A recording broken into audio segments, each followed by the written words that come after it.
அனைவருக்கும் வணக்கம். இன்னைக்கு ஒரு புத்தகத்தை பற்றி பேசலாமா? இன்னைக்கு நான் பேசுறதுக்காக தேர்ந்தெடுத்த புத்தகம் வந்து, ஆ ஒரு ஃப்ரெஞ்சு மொழி புத்தகம். "லா பிளேஸ், எ மேன்ஸ் பிளேஸ்" அப்படின்னு சொல்லப்படுற ஒரு புத்தகம்.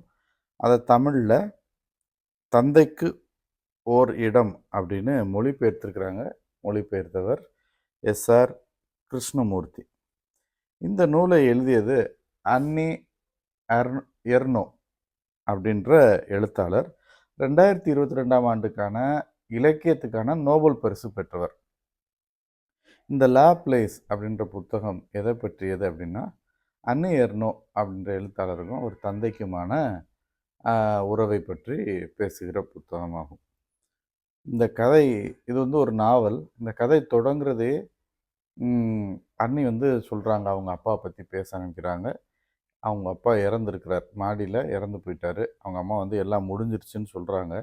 அங்கேருந்து தொடங்குகிறது கதை. ஆ அதிலிருந்து ஒவ்வொரு விஷயங்களையும் நுணுக்கமா நம்மளுக்கு காட்டிட்டே வர்றாங்க. உலகப்போர் காலத்தில நடந்த கதை இது.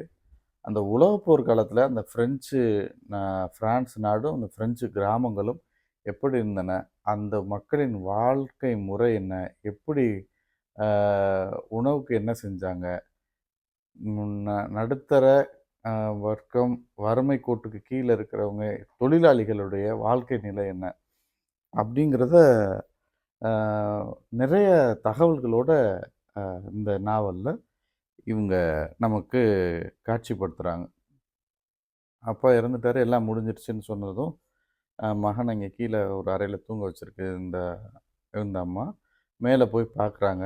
அப்பா முகம் மாறியிருக்கு. அ வேற மாரி இருக்காங்க. அப்புறம் அவங்க சித்தியும், சித்தப்பாவும் வந்திருக்கிறாங்க. வந்துட்டாங்க முன்னாடியே.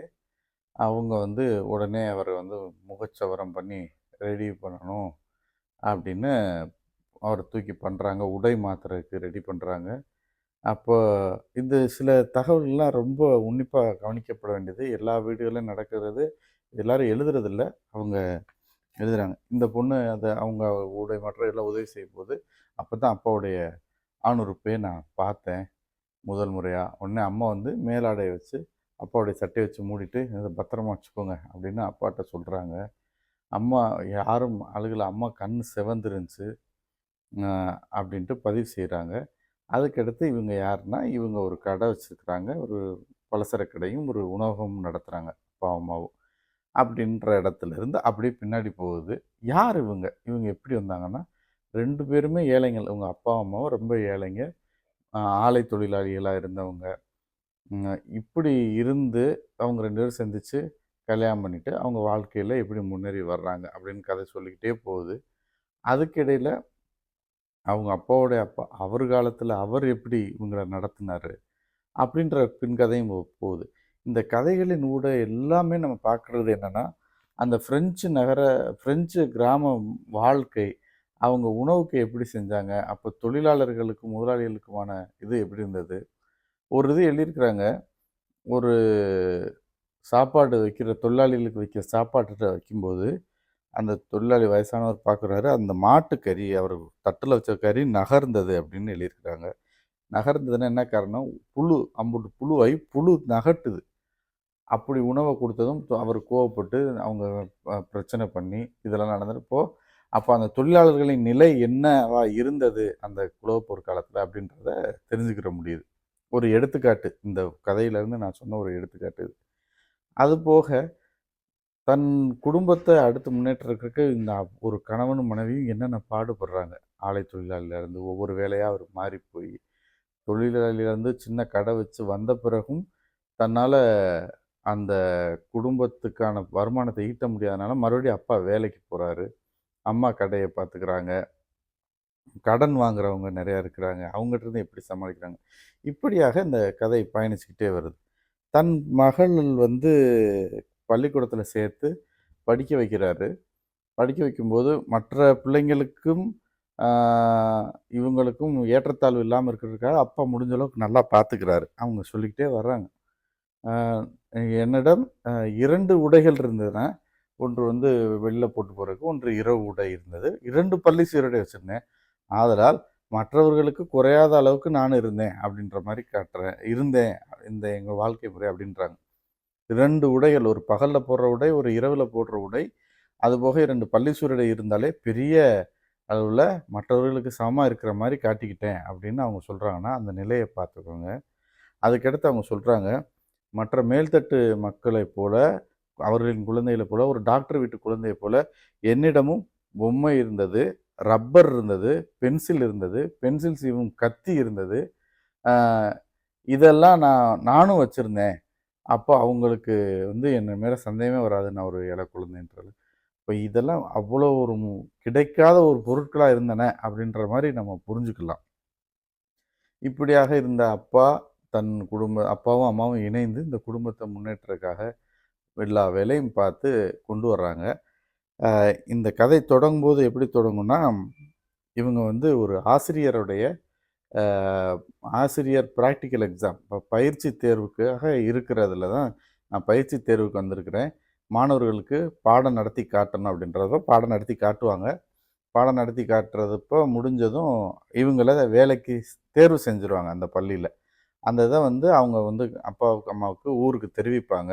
நார்மண்டின்ற ஒரு கிராமத்தில அவங்க வாழ்றாங்க. அங்க தெரிவிப்பாங்க. தெரிஞ்சா அவங்க குடும்பமே சந்தோஷமா இருக்குன்னு அவங்க பதில் அனுப்புவாங்க.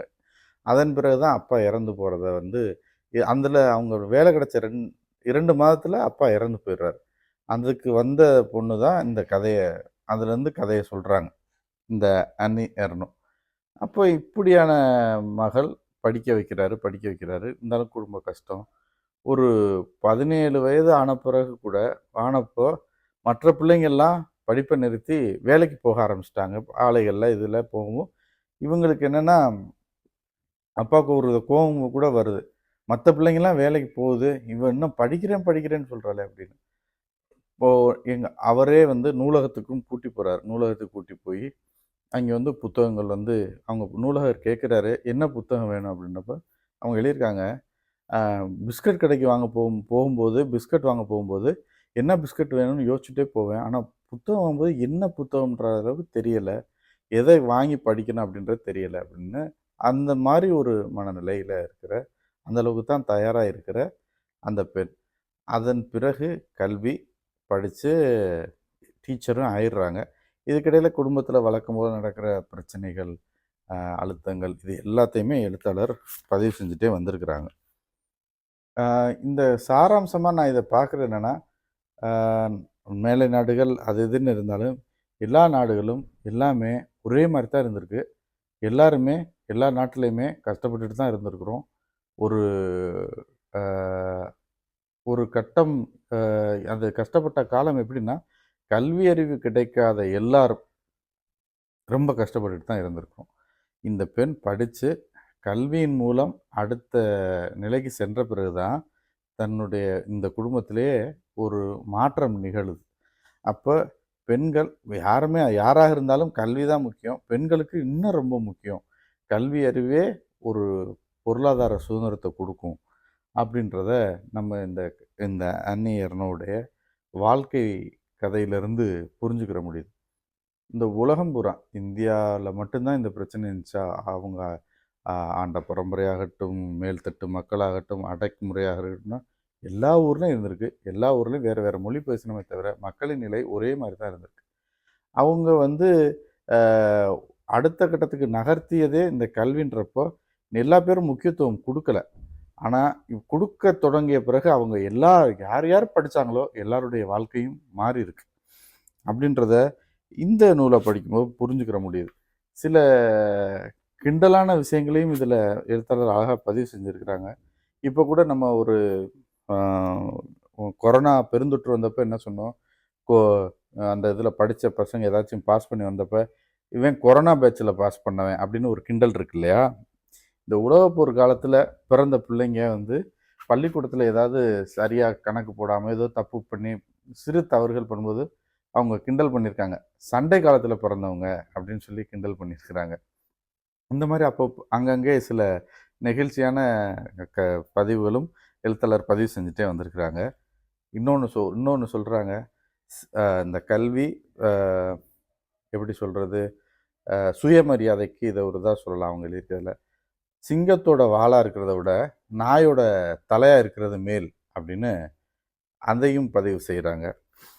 இந்த அன்னி எர்னோ அப்படின்ற இந்த எழுத்தாளர் வந்து பிரெஞ்சோட வடமேற்கு பகுதியான நார்மண்டியில் லில்போன் என்னும் இடத்தில் 1940ஆம் ஆண்டு பிறந்தார். அவர் வந்து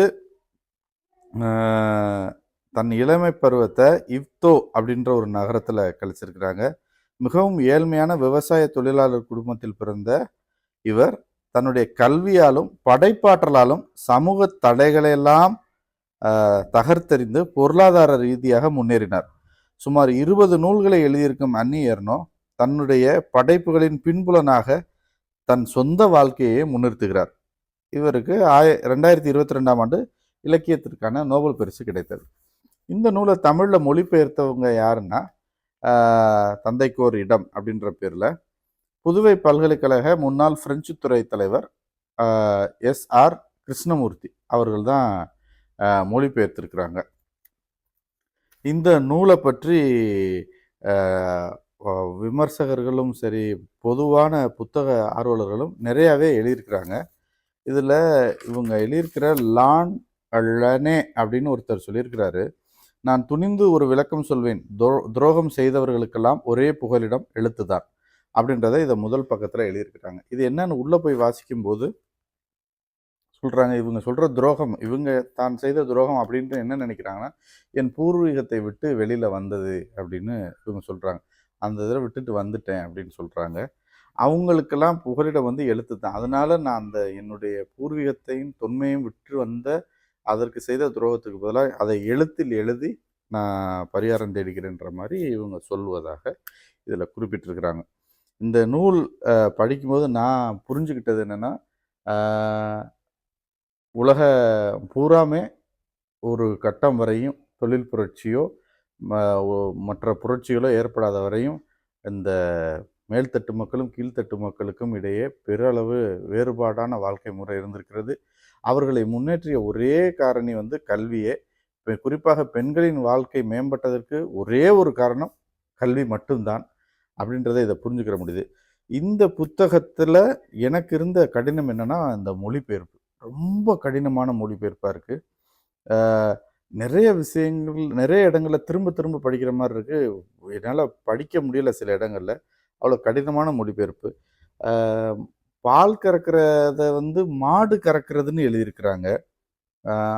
இந்த மாதிரி நிறைய இருக்குது. ஒருவேளை பாண்டிச்சேரி பக்கம் அப்படி எதுவும் சொல்கிறாங்களா என்னன்னு எனக்கு தெரியல.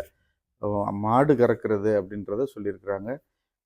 மொழிபெயர்ப்புன்றது ஒரு தனிக்கலை. அதை பற்றி நம்ம இப்போ எதுவும் கருத்து சொல்ல விரும்பவில்லை.